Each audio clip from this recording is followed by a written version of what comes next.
Well, in this video guys, meron akong i-share sa inyo ng mga latest loan apps po. Online instant loan apps po ito this year 2026 na talaga namang maaasahan po natin in terms of their fast approval, fast disbursement, instant loan offer. Kung talaga namang gustong-gusto talaga natin makapag-loan agad-agad kasi sila po ay nakakapag-provide po talaga ng loan offer or loan amount po na pwede po natin i-cash loan agad-agad once po na na-approve agad tayo upon downloading the app, upon applying the app. So, ito po din po yung masasabi kong latest po based sa personal experience ko. So, meron po akong 7 dito, no? Parang marami po tayong choices. Well, before I start, disclaimer lang po muna tayo, no? I'm not a loan expert and any loan apps na ma-mention ko sa video na ito are not sponsored and gusto ko lang siyang i-share sa inyo dahil na-experience ko nga po siya at para mabigyan ko kayo ng heads up before trying this loan apps na ito na intended lang din po sa mga talagang nangangailangan ng mga immediate money dahil maaasahan naman po talaga sila. And by the way, if you are new to my channel, nagre-review po tayo ng different online loan apps or online loan services, legit man or hindi, new man or existing, sinisilip ko po yan at sinusubukan ko mismo. Nagbibigay po tayo dito ng legit tips, reviews, and recommendation and what online loan apps or loan services to avoid. Kaya kung gusto mo yung mga videos, you can consider subscribing at i-click mo yung bell button para lahat ng videos ko is updated and notified kayo. Well, hindi ko na mapatagalin, no? So, ano-ano nga ba ang mga ito? So, with no particular order po, no? First on my list is si TechCash loan app na recently lang na feature ko po siya. So, isa pa din po talaga siya na maaasahan po this year 2026 kung gusto mo ng mabilisang pera. So, of course, kapag mabilisang pera, i-expect mo na mataas din yung interest rate nun. So, ngayon po, pinaka-update kay TechCash po, yes, okay po mag-apply dito kasi no income proof, buo po matatanggap. Ang downside niya lang po talaga, 7 days to pay lang po siya. Yung iba na-offer ng 15 days to pay. So, sana all, diba? Pero ako na-offer ako ng 7 days to pay pa din at binigyan niya ako ng interest rate na 35% for 7 days. Ang taas po nun. So, pag-isipan nyo mabuti kasi daw buo siyang matatanggap pero mataas talaga interest rate niya tsaka short-term period lang siya. Pero kung gusto mo ng mabilisang pera talaga nang maasahan to. Well, second on my list is si Cashify loan app na dating Cashola loan app. So, ang pinakagusto ko to kay Cashify, no? Kahit iba't ibang number yung pinapang-apply ko sa kanya na nagmumukha akong new, na-approve pa din ako. At eto po ay hindi 7 days to pay. Every 15 days po yung repayment niya. Buo din po siyang matatanggap. Kaya lang po, no, medyo mataas din yung interest rate niya. Sa 15 days, 15% din. So, parang 1%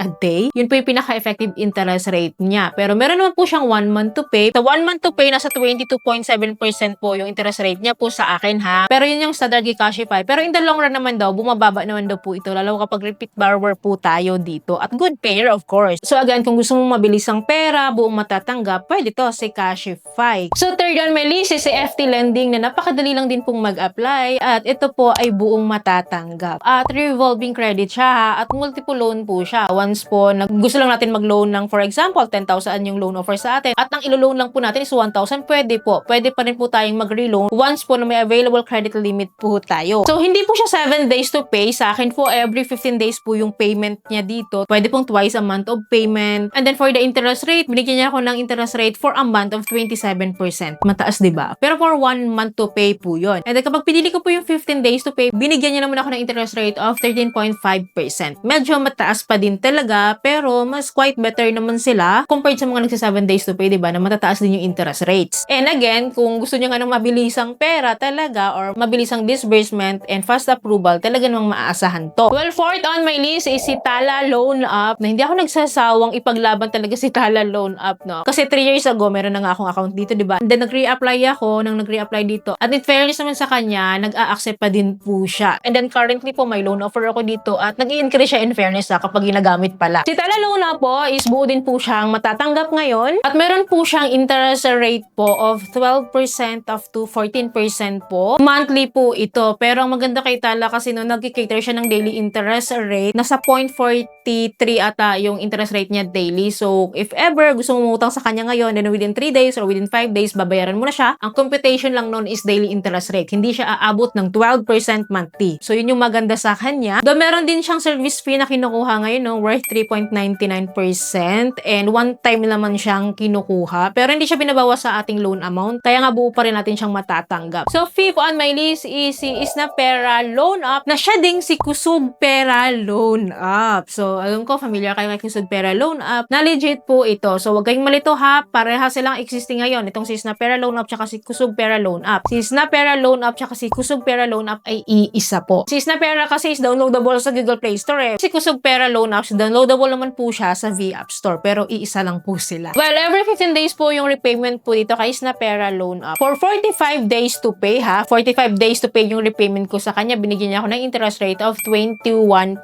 for 45 days. Mababa na ba sa inyo yon? But wait, there's more. Meron po siyang hinihinging service fee worth 19% of the loan amount kaya po hindi siya buong matatanggap. Kaya lumalabas po no na umaabot siya ng 40% for 45 days to pay. Pinaka-effective interest rate na kasama na po yung service fee at interest rate dito. Alam nyo ba, nung nag-loan ako dito na overdue ako and I was expecting na mahalas nila ako and I was expecting na hindi na ako makakapag-loan. Guess what po no? In-increasean pa rin po niya yung aking loan offer nung nasettle ko po yung aking overdue dito at hindi nila ako naharas. Hindi sila nag-text ng mga pagbabanta or calls man yan. Wala po. Kaya nagustuhan ko yung customer service niya at mabilis nga lang po kasi makapangutang sa kanya. Kung talaga namang wala tayong makakapitan or malalapitan, ano, pwede po itong si Isnapera. Pero guys, ito yung pinaka-least na ma-recommend ko sa inyo, no? Kahit pagipit na gipit tayo kasi mataas talaga yung interest rates niya. Kung may better pa dito, doon na lang kayo sa ibang nabanggit ko po kanina. So, choice lang natin to if walang wala. Well, 6 on my list is si Mr. Cash Loan Up na hindi pwedeng wala dito sa listahan ko kasi si Mr. Cash Loan Up is up to now existing pa din po at legit pa din po siya. Ngayon po no, pinaka-update naman po niya is nag-offer po siya ng up to 45 days to pay sa kahit first time borrower ka pa lang. Meron lang po siyang kinakaltas na service fee worth 9%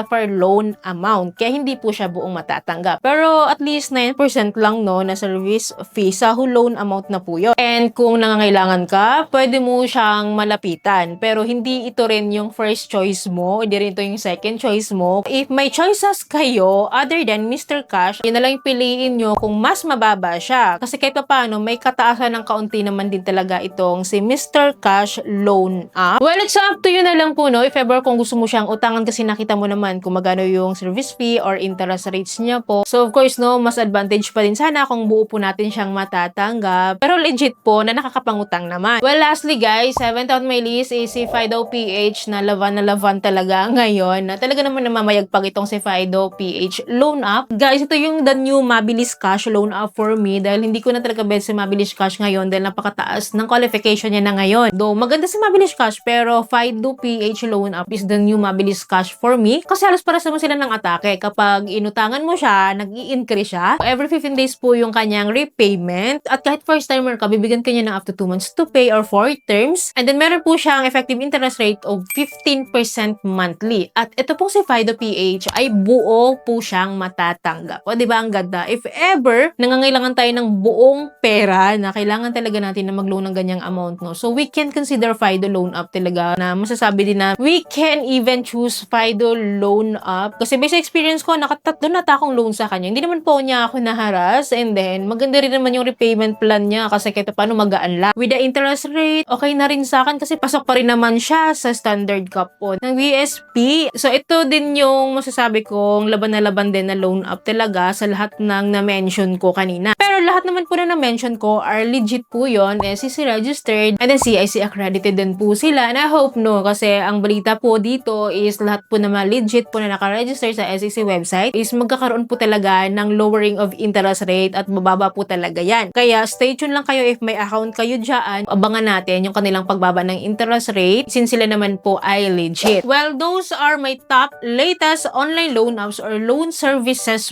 po na masasabi kong yun po din yung mga latest na maaasahan po natin kung gusto po natin ng mabilisang pera, fast approval, fast disbursement. Though medyo may mataas na interest yung iba and though talaga medyo kukuro talaga yung iba hindi buong matatanggap, yung iba buong matatanggap naman. Pero kapag nangangailangan po kasi tayo, tulad na tayong malalapitan na ibang mga pautang, so ito po talaga ang pwede nating masasandalan. And that's all po and don't worry po, palagi naman po ako magkakaroon magkaroon ng latest po na update regarding sa mga loan apps po na kinakompile ko palagi or sinishare ko sa inyo based po sa loan categories po nila. Kaya dapat po nakasubscribe kayo at click yung bell button para lahat ng videos kayo sabrete na notified po kayo. So yun lamang po. Thank you for watching this video. See you in my next video. Bye!